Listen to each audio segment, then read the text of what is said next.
Hello and welcome back to the NBA DFS Slate Breakdown for Monday, March 3rd. We made it to March. It is the home stretch of this NBA season, and it has been my most profitable season for the last couple years. Hopefully it is. Once again, let's dive into today. I'm your host, Tyler Wiemann, at FlatTyler83 on your DFS sites and Twitter. Now, let's get into it. Come join us at LionStar. $39.99 per month gets you all access to all we do, all the props, all the DFS. You get it all, one low price, and let's get it rolling position by position on FanDuel, starting with the point guard position. And our highest owned player is Dennis Schroeder, 4,100, 34% owned. I personally think he is going way over owned at this standpoint. We have him at 22 minutes.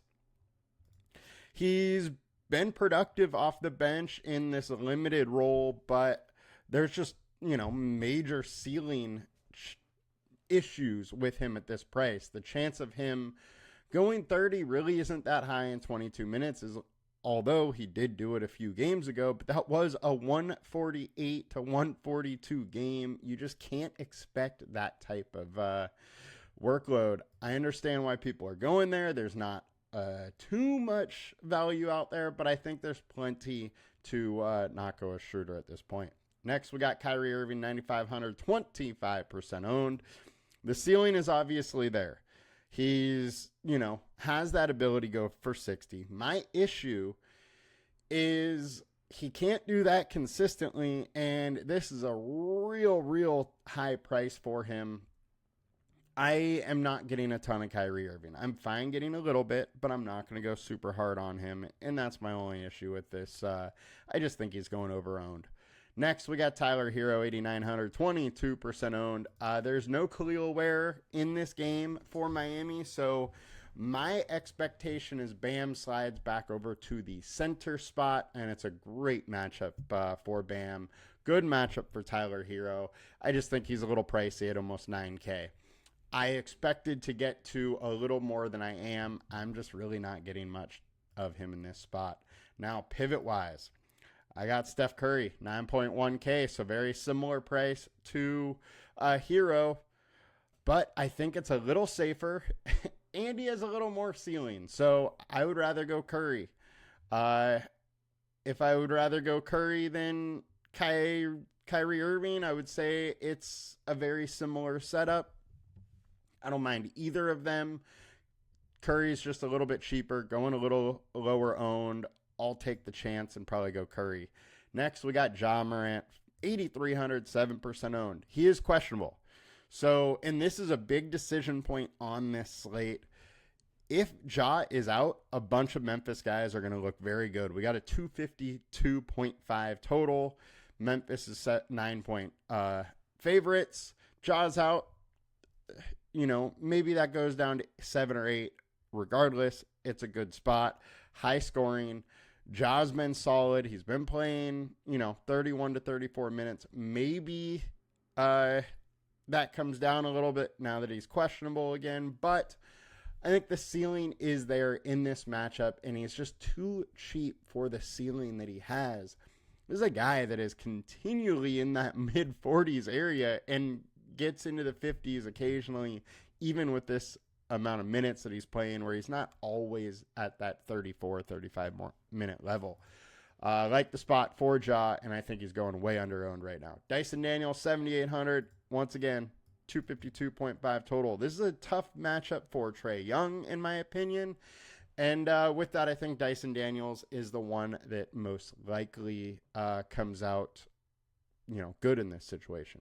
The other thing is George Niang is out. So there's going to be more minutes there for the starters as a whole. And I don't mind some Dyson Daniels. Alec Burks, 4K. He got the start last time out. We got Jaime Jaquez is doubtful. Andrew Wiggins is questionable. Wiggins did sit out yesterday, so I think he is very questionable. And if that happens, Burks likely starts again. Somebody else off the bench is going to start again, whether that be Kyle Anderson, Haywood Highsmith, or Duncan Robinson. That's yet to be seen. But I think the spot for Alec Burks is absolutely interesting, and I'm getting a lot right now as I expect him to start. Now, and I just expect Wiggins to be out. That's how I built today, is that Wiggins is out. If Wiggins is in, I'm totally off Burks. We'll have 0 of him. It is only if Wiggins is out that I will have him. So that should be said. If Wiggins is playing, I don't mind having a little bit of him in this spot. Just price ceiling, isn't totally there. So getting over to point guard on DK.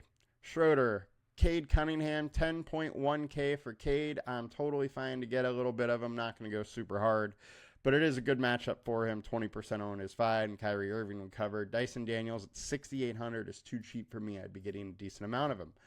On to short shooting guard at FanDuel. Beasley, 5,200, 34% owned. There's no Tobias Harris. Obviously, no Jaden Ivey. I love this spot for Beasley. I think his minutes are pretty solid. Should be in that 28, 29-minute range.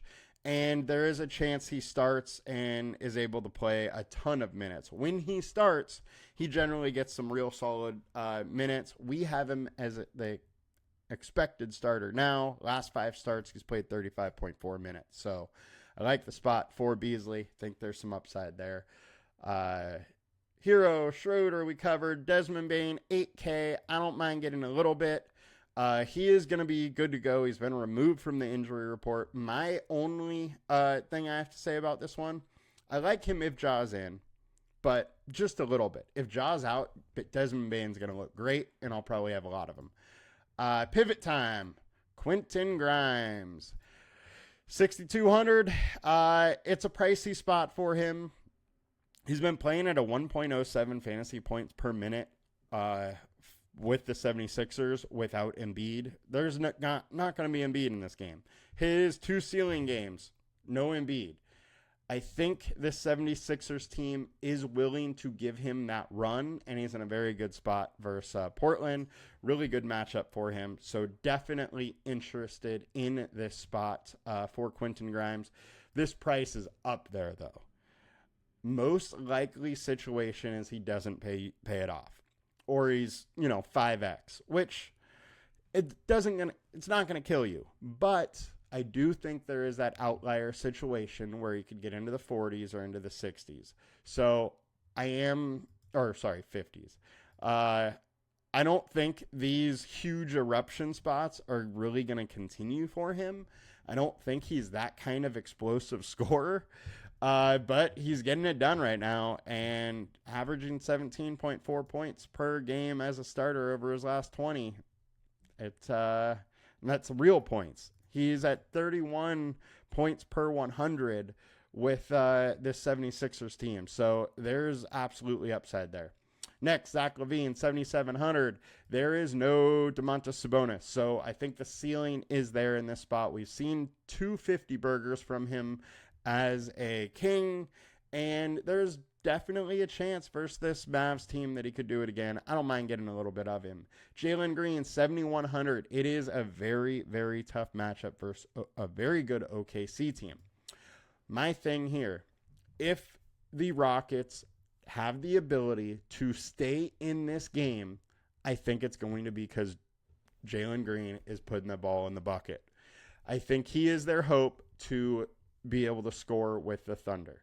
So I like Jalen Green. I'm definitely going to have some of him. I think he's very interesting. Think there's big time upside. But as always with Green, that floor is low at his price. He could easily be low 30s because that ball's not going in. He is a little bit of a streaky scorer. Had a couple up games, a couple bad games now. Could go either way, but I'm interested in Jalen Green. Dyson Daniels we covered. Karis LeVert, 5,500. Played 27 minutes the other day. 32 before that. 28. Now there's no George Niang. So I think those minutes are a little bit more solid. Super high total in this game. We have him at 28 minutes. I think that's fair. He's been about a point a minute. So Fine going there a little bit. And then Burks we covered. So let's get on over to shooting guard on DK. Beasley, Schroeder, Levine. We covered it all. Small forward, FanDuel. Najee Marshall, 5,100, 39% owned. He's been playing decent minutes in that 30 range the last couple games. This Mavericks team is still very beat up. I am fine getting a little bit of Niang. One thing I will say is if he's not starting, there's a big time volatility in his minutes. I also don't know how much of a ceiling is really there in this spot. I think it is a little bit of a safer play. Very safe 5X. Potential 4-6. But the 7, 8, 9 X's is, unlikely to me in this spot. Beasley we covered. Bane we've covered. I want to touch on Reicher real quick because I do think this is an interesting spot. As we talked about, huge total. He's been playing more minutes lately, and there's no George Niang. So I think there is the chance that he slides to power forward, plays extra minutes there, and Levert, is playing in that small forward spot. I think there's a decent likelihood of that. So I'm interested in him. We've seen him be able to go up, and put some 40 burgers up when he's got that run, and he could potentially get a little more run in this spot. A little interested. There's also a very low floor, so just understand huge volatility in that spot. If he ends up being super high owned, I would be off him. Lower ownership, I'm fine. Where he's at owned, I don't mind, being just under the 20%, but having some of him is probably wise in this spot. Pivot wise, Grimes, we talked about. Denny, 7K. Look, price is up there, but no Ayton, no Grant, no Time Lord. He could play a little bit of small ball center. He is going to start. He's going to play big time minutes. Without Grant, that ceiling of his minutes is just way higher. He played 42 versus Cleveland yesterday. Could be a little tired there, but I would say there's a very, very good chance of him playing 35 plus minutes in a spot versus the 76ers where Portland's going to need him. So very interested in Denny. Levine we covered. Paul George, 7,800. No Embiid, so his fantasy points per minute is there at his price to be able to pay. Now, 7,800 is a lot for him. Don't absolutely love the spot. I don't mind it. I'm going to get to some of them. Not a ton. Going to be over the field. 9% is a little low. I think I'm going to probably end up 15, 20-ish%. Karis LeVert, I don't mind that either. Small forward on DK. Beasley, Marshall, Haywood Highsmith, 26% owned. I believe, our system has Haywood as now a starter. 3,600 if he's starting is fine. I don't mind getting to a little bit. 27 minutes, 29 and 37. If he plays mid-20s, it's, he's going to look decent at his price. I'm fine getting a little bit. Small or power forward on FanDuel. Najee, Bam, Okongwu. Najee Marshall we covered. Bam, 8,600, 32% owned. No Jimmy B, depending on Wiggins' situation, possibly no Wiggins. The ceiling in this matchup versus the Wizards is huge. The Wizards are terrible versus center. Absolutely interested in Bam in this spot with no Ware. Okongwu, 7K. Fine getting to some Okongwu. The ceiling is there. My only worry is his minutes. The minutes have been solid lately and consistent, but he did have this stretch where he's 26, 28-ish minutes. It really comes down to how much he is out there. I'm fine having a little bit, not going to go overboard. Pivot-wise, Draymond Green is the only one we haven't talked about. We've been all over this since Butler joined the Warriors. The ceiling's there. It's a good matchup versus the Hornets. Hornets aren't great versus center. I'm fine to go there. And I say versus center because most likely situation is Draymond is starting in center. And power forward on on DK. Bam, Najee, Haywood. We talked about them all. Let's go to center. Jonas Valanciunas, 5,700, 37% owned. Sabonis is out. I think everybody expects Jonas Valanciunas to slide into that starting role. Very likely he does. My only issue, even though he played 30 minutes versus Houston when Sabonis got hurt, is we haven't really seen him consistently get big-time minutes. So I don't want to project him for this 29, 30 type minutes, which I think everybody is right now. I would rather project him 24 to 26, something like that. And with that, I'm just coming under the field on him. So that is my only issue.